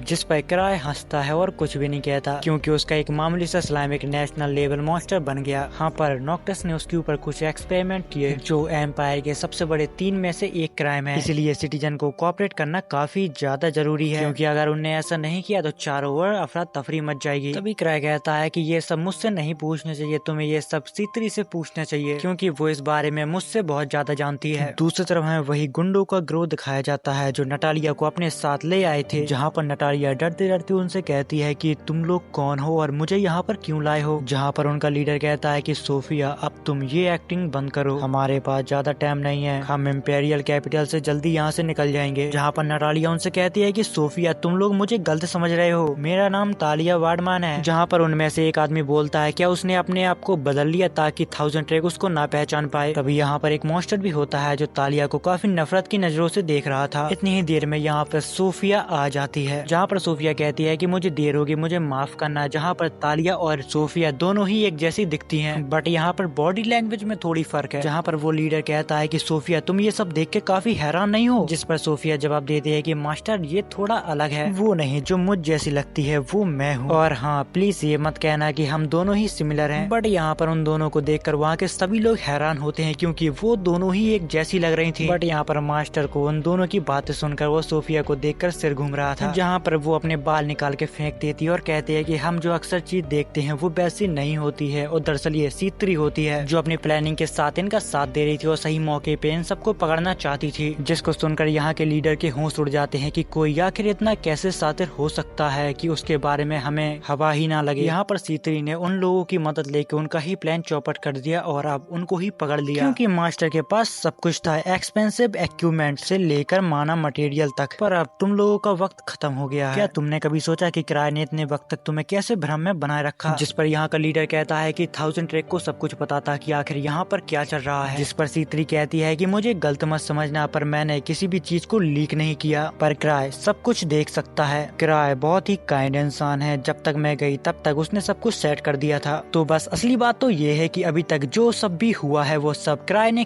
करवाया था, क्योंकि जब किराए आया था तब C3 ने उस टैंक को जंप करवा दिया था। जिसके बाद C3 उस सोसाइटी के लीडर से हाथ मिला लेती है और कहती है मैं अपनी रिसर्च को पूरा करना चाहती हूँ। जिस पर वो लीडर कहता है कि तुम जो करना चाहती हो तुम वो कर सकती हो, हमें इससे कोई भी प्रॉब्लम नहीं है, क्योंकि उसके उल्टे सीधे एक्सपेरिमेंट पे लोग उसके ऊपर सस्पेक्ट करते रहते हैं। तभी C3 उसे बताते हैं कि ये मेरे पुराने फेलियर का नतीजा है। जिसकी बात सुनकर यहाँ पर तालियां रोने लगती है, जहाँ पर C3 उससे कहते हैं कि तुम्हारे बालों आंखें बहुत ज्यादा खूबसूरत है, इसीलिए मैंने सोचा कि तुम्हारे ऐसा होना काफी अच्छा है। यहाँ पर C3 के दिमाग में कुछ ज्यादा ही खतरनाक प्लान चल रहा था। तभी वो एक स्लाइम को बाहर निकालती है और कहती है कि ये सराउंडिंग माना मटेरियल को, मैजिक और ताकत को सभी को एब्जॉर्ब कर लेती है, और माना मटेरियल को खाकर ये स्लाइम अपना बहुत बड़ा रूप ले लेती है। पर इस बात से यहाँ का जो मास्टर है वो काफी ज्यादा डरा हुआ था, क्योंकि वो स्लाइम दुनिया की सभी चीजों को खा सकता था। C3 अपने स्लाइम को टेस्ट करना चाहती थी। इतनी ही देर में यहाँ पर स्मोक होने लगता है। स्मोक होते ही यहाँ का लीडर यहाँ से भागने लगता है, उसके सोल्जर उसका कवर देते हैं, बट वो यहाँ से निकल पाता है इससे पहले एक आदमी उसको रोक लेता है। वो आदमी काफी अजीब था, तो C3 का एक्सपेरिमेंट भी हो सकता है। तभी C3 कहती है कि ग्रीवर्स में मेरे जैसे कमजोर आदमी के लिए मुझे जल्दी से ताकत चाहिए थी। इसी के साथ मेरे गोलेम को टाइम और रिसोर्सेस की काफी ज्यादा जरूरत थी, तो मैंने सोचा कि इसके लिए तुम कैसे रहोगे। जिसके बाद C3 अपना ग्रीवर्स वाला मास्क पहनती है और इस सोसाइटी के लीडर को खत्म करवा देती है। जिसके बाद सीन कट होता है और अगले सीन में हमें किराए और C3 को दिखाया जाता है, जहाँ पर C3 उसे कल की घटना के बारे में सब कुछ बताती है, जहाँ पर वो उसे तालिया के बारे में भी बताती है कि उसकी थोड़ी मेमोरी ग्रैप होगी, पर इतना तो चलता है। जहाँ पर किराए सोचता है कि मुझे समझ में नहीं आ रहा है कि आखिर ये किस बारे में बात कर रही है। जिसके बाद सीन कट होता है और हमें ग्रेग को दिखाया जाता है, जो किराए को 1 मिनट के लिए अपने पास बुलाता है, जहाँ पर वो उसे क्रैशिंग लाइटिंग के बारे में बताता है, जो अभी एम्पेरियर कैपिटल आया है और नोल्ड हेल का दूसरा नाम है। वो लेवल 7 हंटर है, बट किराए को उसके बारे में कुछ भी पता नहीं होता। जहाँ पर वो जवाब देता है कि मुझे उसमें कोई भी इंटरेस्ट नहीं है। जहाँ पर मैनेजर कहता है तुम सच में बिंदास हो यार, उसने थंडर ड्रैगन को मारा है, वो एक थंडर स्लेयर है। जहाँ पर किराए उससे कहता है अगर तुम ये कह रहे हो तो मैं भी एक ड्रैगन स्लेयर हूँ। किराए की बात सुनकर मैनेजर हंसने लगता है और कहता है कम से कम कोई भी प्रॉब्लम क्रिएट मत करना प्लीज। तभी किराए की पीठ में वो उसको एक धप्पी देता है, जिससे उसका एक रैलेट टूट जाता है। मतलब कि किराए के लिए वो सब इतना ज्यादा ताकतवर था कि उसकी जान भी जा सकती थी। जहाँ पर किराए कहता है कि अभी तो मैं मर जाता, पर जिंदगी को छोड़ना बहुत मुश्किल है। जिसके बाद हमें ज़ेब्रूदिया ऑक्शन को दिखाया जाता है, जो एक नेशनल इवेंट है जो हर साल होता है। यहाँ पर ज्यादातर आइटम जो डिस्प्ले में है वो सारे ही रेलिक हैं। ज़ेब्रूदिया में इस वक्त जो रेलिक आते हैं उनकी क्वालिटी और क्वांटिटी एक्सपेक्टेशनल होती है। जहाँ पर इस ऑक्शन के बारे में किराए को याद आता है, वो भी इस ऑक्शन में पार्टिसिपेट करना चाहता था, पर वो इस बार में भूल गया था क्योंकि उसके पास पैसे नहीं थे। तभी वो C3 से उधार लेने की सोचता है। तभी उसको याद आता है कि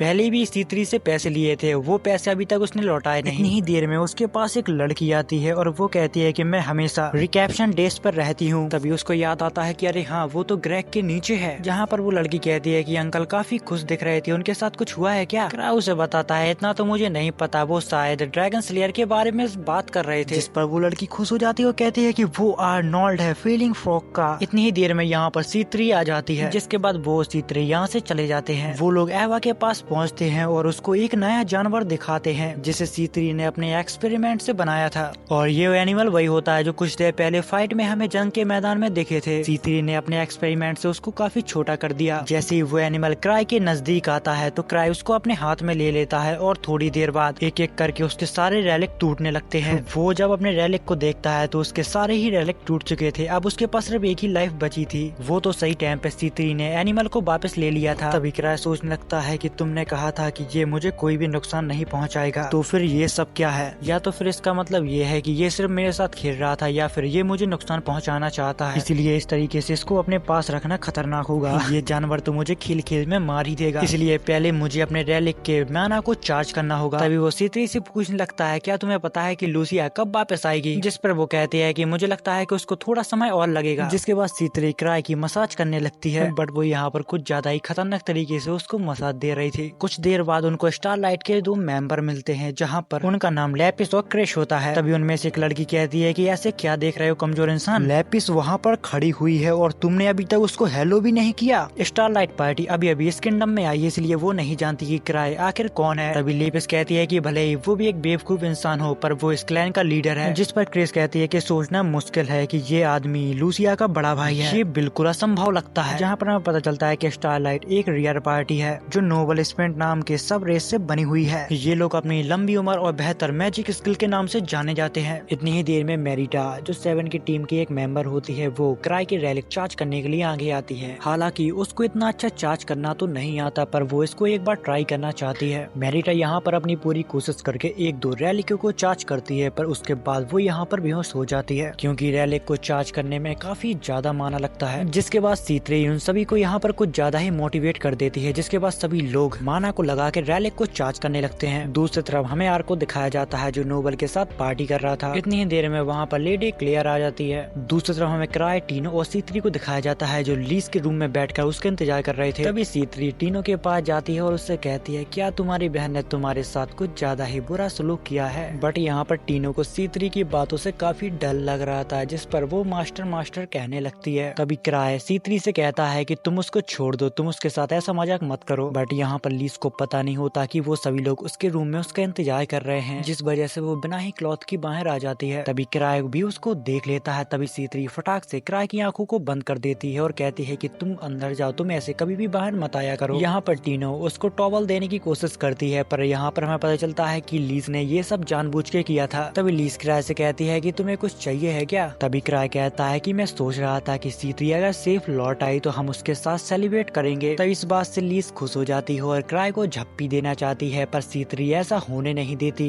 क्योंकि यहाँ पर सभी लोगों का क्राई के ऊपर क्रश है। जिसके बाद सीन कट होता है और हमें उसी फ्रॉक पार्टी को दिखाया जाता है जो इस किंगडम में नए आए थे। वो लोग यहाँ पर किसी बार में जाने की बात कर रहे होते हैं। तभी हमें क्राई और उसकी टीम को दिखाया जाता है जो C3 के वापस लौट आने पर बार में सेलिब्रेट कर रहे होते हैं। इतनी ही देर में यहाँ पर फेलिंग फ्रॉक का लीडर आ जाता है। वो आते ही यहाँ पर गुंडागिरी करने लगता है और इस शहर में अपनी दहशत बनाने की कोशिश करता है। तभी यहाँ पर C3 और लीज दोनों ही नशे में झूम रही थी। क्राई ध्यान से उनकी बातों को सुन रहा था, बट उसको याद नहीं आ रहा था कि आर्नोल्ड, उसने ये नाम कहीं पर सुना है, पर उसको याद नहीं आ रहा। थोड़ा सोचने के बाद वो कहता है कि अरे छोड़ो, जो भी हो। इतनी ही देर में आर्नोल्ड यहाँ पर कहता है कि मुझे शराब और लड़कियाँ यहाँ पर चाहिए। तभी शराब की हालत में लीज उसके पास आ जाती है और कहती है कि तुम्हें शराब और लड़कियाँ दोनों ही मिलेंगी, तुम्हारे लिए एक अच्छी लड़की और शराब का इंतजाम कर दूं। जिसके बाद वो हंसने लगती है और आर्नोल्ड के ऊपर शराब डाल देती है और उसके मुंह में एक बहुत ही खतरनाक पंच मारती है। जिसके बाद वो सभी लोगों को यहाँ पर पीटने लगती है और कहती है कि मैं तुम्हारे दिमाग को ठीक कर दूंगी, लड़की चाहिए तुम लोगों को। जिस पर आर्नोल्ड यहाँ पर कुछ ज्यादा ही गुस्सा होने लगता है। तभी लीस उसके सिर पर लात रखती है और उसको दबाने लगती है और कहती है तू अपने आप को ताकतवर समझता था क्या, तू तो बहुत कमजोर निकला, क्या तू सच में लेवल 7 है। इतना कहने के बाद वो उसका मजाक उड़ाने लगती है। ये सब देख के यहाँ के लोग काफी खुश होने लगते हैं।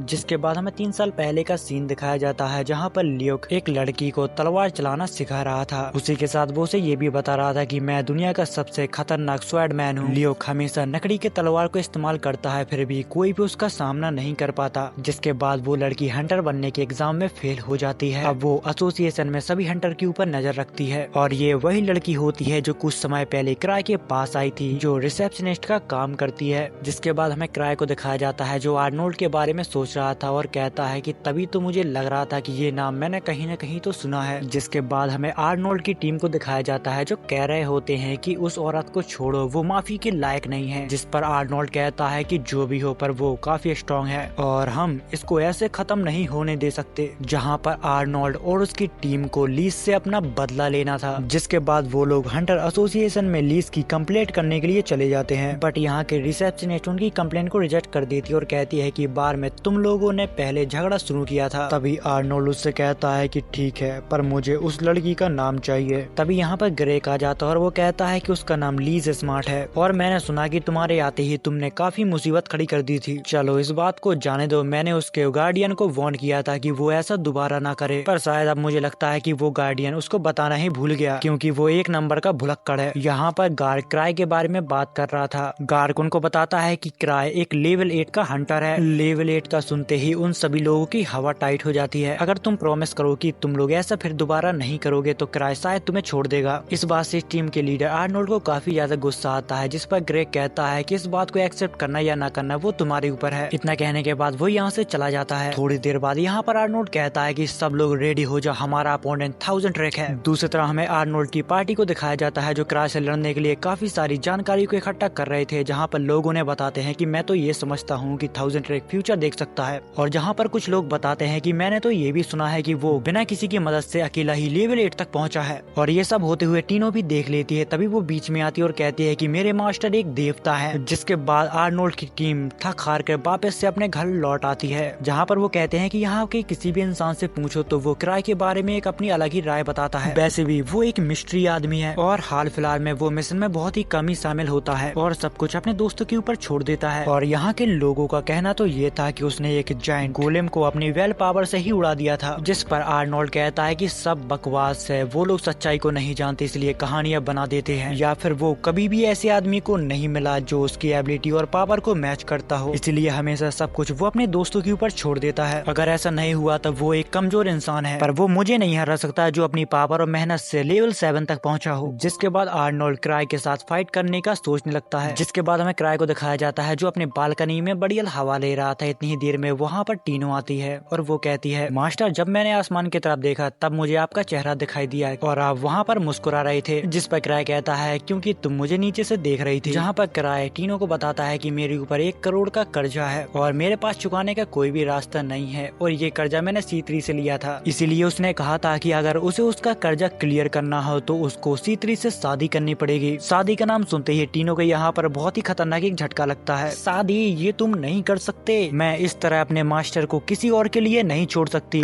तभी यहाँ पर क्राई हंसता और कहता है कि ये सब तो एक मजाक था, चलो कुछ मीठा खाने चलते हैं। जहाँ पर टीनो क्राई से कहती है क्या हम ट्रेजर के अंदर रैलिक ढूंढने चले, और अभी तो रैलिक का ऑक्शन भी चल रहा है, उसके हमें अच्छे खासे दाम मिल सकते हैं। जिस पर क्राई सोचता है क्या तुम चाहती हो टीनो मैं मर जाऊं, क्योंकि वो बिना रैलिक के कहीं पर भी सरवाइव नहीं कर पाएगा। दूसरी तरफ हमें आर्नोल्ड की टीम को दिखाया जाता है जो 1000 ट्रैक को हराने की बात कर रहे थे। 1000 ट्रैक की टीम अगर उसके पास होगी तो हम उसे नहीं हरा पाएंगे, और जब वो अकेला हो तो सभी लोग मिलकर उसके ऊपर अटैक करेंगे। इतनी ही देर में वहाँ से टीनो और क्राई गुजरते हैं। तभी क्राई कहता है कि तुम लोग कौन हो। तभी आर्नोल्ड बोलता है कि बार में जो सब भी हुआ उसका वक्त आ गया है चुकाने का 1000 ट्रैक, और तुम्हारी हिम्मत कैसे हुई यहाँ पर अकेले आने की, जहाँ पर आर्नोल्ड की टीम पूरे हथियारों के साथ यहाँ पर आई थी। तभी क्राई कहता है कि ओह याद आया, तुम तो वही हो बार वाले। तभी टीनो कहती है क्या तुम हमसे लड़ना चाहते हो, मैंने कहा था ना कि मास्टर एक देवता है। जिस पर वो लोग कहते हैं कि इस मामले से तुम दूर रहो लड़की, हम 1000 ट्रैक से बात कर रहे हैं। जिस पर क्राई उन्हें शांत होने के लिए कहता है, और वो ये भी कहता है कि लीज ने जो भी किया वो काफी सोचने की बात है, पर इस समय मैं टीनो के साथ डेट पर हूँ, इसीलिए मुझे तुम लोगों से लड़ाई नहीं करनी, इसलिए मैं तुम सभी से माफी मांग लूंगा अगर जरूरत पड़ी तो। क्योंकि क्राई यहाँ पर किसी के साथ भी फाइट नहीं करना चाहता था, उसके पास इतनी पावर नहीं थी कि वो लेवल 7 को संभाल पाए। जिस पर टीनो कहती है कि आप ऐसा इनसे क्यों कह रहे हो मास्टर, आप इनको आराम से हरा सकते हो। तभी क्राई उसका मुंह पकड़ लेता है और उससे कहता है कि आज मैंने कोई भी हथियार नहीं लिए हैं, क्या हम इन लोगों को किसी और दिन देख सकते हैं। जिसके बाद वो उनसे कहता है कि अगर तुमने मुझे ऐसे हरा दिया तो तुम्हें जीत का मजा नहीं आएगा। जिस पर टीनो कहती है कि मास्टर को सिर्फ इसलिए फिक्र है कि वो तुम्हारे साथ कुछ गलत न कर बैठे, जिससे आर्नोल्ड की टीम को गुस्सा आने लगता है। और क्राई टीनो से कहता है कि तुम्हें कुछ मीठा खाना था ना, चलो हम लोग खाने चलते हैं। बट आर्नोल्ड उसे ऐसे नहीं जाने देता है। जिस पर क्राई उसे कहता है कि अगर तुम्हें लड़ने का इतना ही शौक है तो चलो हम खुले में लड़ते हैं। जहाँ पर वो लोग भी सोच में पड़ जाते हैं कि आखिर ये आदमी कौन सी चाल चल रहा है। पर यहाँ पर क्राई ने सबको इसलिए बुलाया था ताकि सड़क पे अगर उसको कोई अपने क्लैन का मेंबर मिल जाए तो वो उसको बुला ले, बट उसको दूर दूर तक कोई नहीं दिखता। जिस पर आर्नोल्ड का एक मेंबर बोलता है कि तुम कितनी देर तक ऐसे ही खड़े रहोगे, चलो फाइट शुरू करते हैं। जिस पर क्राई उसी आदमी का का नाम लेकर बोलता है कि ओ हाँ। तभी वो आदमी शॉक हो जाता है और कहता है कि तुम्हें मेरा नाम कैसे पता। तभी आर्नोल्ड उसे बताता है कि तुम्हें उसकी बात नहीं सुननी चाहिए। आर्नोल्ड यहाँ पर आगे बढ़ता और कहता है कि जैसा अफवाहों में कहा गया था, तुम्हें समझना उतना ही मुश्किल है, लेकिन मैं तुम्हारी लड़ाई की ताकत समझ गया। हम लोग एक लेवल पे नहीं है बिना असली स्किल के। तुमने अपने गोल को अपने लक और अपने दोस्तों की वजह से पाया, और ये है 1000 ट्रिक का असली रूप। तभी टीनो कहती है कि मैं चुप नहीं रह सकती जहाँ पर मास्टर का अपमान हो, और वो क्राई से कहती है कि मुझे बस 2 मिनट दो, मैं इन सभी को पछाड़ दूंगी। जहाँ पर क्राई लड़ने के लिए उसे हाँ कह देता है और पीछे हट जाता है। जिसके बाद टीनो आर्नोल्ड के साथ फाइट करने लगती है, पर यहाँ पर आर्नोल्ड टीनो से बहुत ज्यादा पावरफुल था। तभी क्राई यहाँ पर किसी भी एक क्लैन मेंबर को ढूंढ रहा था ताकि ये खबर वो फटाफट आर के पास पहुंचा पाए और वो मदद लेके यहाँ पर आए। तभी आर्नोल्ड के मेंबर बोलते हैं कि तुम कहाँ पर देख रहे हो, यहाँ पर ध्यान दो, तुम्हारी मिस लड़ रही है। टीनो यहाँ पर पूरी ताकत के साथ आर्नोल्ड के साथ फाइट कर रही थी, पर वो आर्नोल्ड को अभी तक एक खरोच भी नहीं पहुंचा पाई थी। तभी आर्नोल्ड उसका सिर पकड़ता है और जमीन में दे मारता है और 1000 ट्रिक से कहता है कि अब बस बहुत हो गया, तुम्हारी वजह से एक लड़की बेचारी मार खा रही है और तुम्हें उसकी बिल्कुल परवाह ही नहीं। जहाँ पर क्राई उनसे कहता है कि मैं तुम लोगों को ऐसे नहीं दिखा रहा था कि जैसे कि मैं एक किंग हूँ, बस मैं तुम लोगों से लड़ना नहीं चाहता था। तभी वो अपने पॉकेट से एक मैजिकल गैजेट को निकालता है जिसे उसे काफी टाइम पहले लूसिया ने दिया था। अब वो समय आ चुका था जहाँ पर वो आर्नोल्ड और आर्नोल्ड की टीम के ऊपर ग्रेविटी मैजिक करता है। इतना खतरनाक मैजिक देखने के बाद वो सभी लोग डर जाते हैं, पर उसी के बीच टीनो भी उसमें फंस जाती है। जब क्राई की नजर टीनो के ऊपर जाती है तो वो अपनी मैजिक से उसे आजाद करवा देता है। तभी आर्नोल्ड यहाँ पर कहता है तो फिर तुम एक मैजिशियन हो, जिस पर क्राई कहता है कि नहीं, मैं मैजिशियन नहीं हूँ, पर उससे क्या फर्क पड़ता है। जिसके बाद क्राई और टीनो एक शॉप पर आ जाते हैं जहाँ पर टीनो उससे माफी मांगती है, वो उस आदमी से नहीं जीत पाई। जिस पर क्राई कहता है कि तुम इस बारे में चिंता मत करो। तभी टीनो उससे कहती है क्या कोई ऐसा ट्रेजर वैल्यू है जिसमें मैं तुम्हारा सारा कर्जा चुका पाऊँ या फिर तुम्हारी इस चीज में कुछ मदद कर पाऊँ। जिसके बाद हमें हंटर एसोसिएशन को दिखाया जाता है जहाँ पर आर्नोल्ड की टीम ने एक ड्रैगन को पकड़ने की रिक्वेस्ट की थी, जहाँ पर क्राई ने उनके रिक्वेस्ट को रिजेक्ट कर दिया था, ये कहकर कि उससे अच्छा तुम एक चिकन को पकड़ो, खाने में वो टेस्टी तो होती है। इस बात से आर्नोल्ड को यहाँ पर काफी ज्यादा गुस्सा आने लगता है। दूसरी तरफ हमें वही स्टारलाइट की लड़कियों को दिखाया जाता है जो अभी तक क्राई के लिए उसके रैलिक को चार्ज कर रही थी। जिसके बाद सीन कट होता है और हमें क्राई और टीनो को दिखाया जाता है जहाँ पर वो एक बूढ़े आदमी के पास अपना रैलिक को चेक करवाने के लिए आए थे। वो रैलिक यहाँ पर काफी कमाल का होता है, पर उस बूढ़े आदमी के दिमाग में ये समझ में नहीं आया था कि आखिर ये लेवल 1 की ट्रेजर वैल्यू में कैसे मिल गया। जिस पर क्राई जवाब देता है क्योंकि टीनो ने इसको ढूंढने में काफी ज्यादा मेहनत की। जहाँ पर वो बूढ़ा आदमी उनको ये भी बताता है कि मुझे इस रैलिक को चेक करना होगा, उसके बाद इसकी असली वैल्यू को पता चलेगा। उस बूढ़े आदमी के पास काफी सारे रैलिक आए थे जो अभी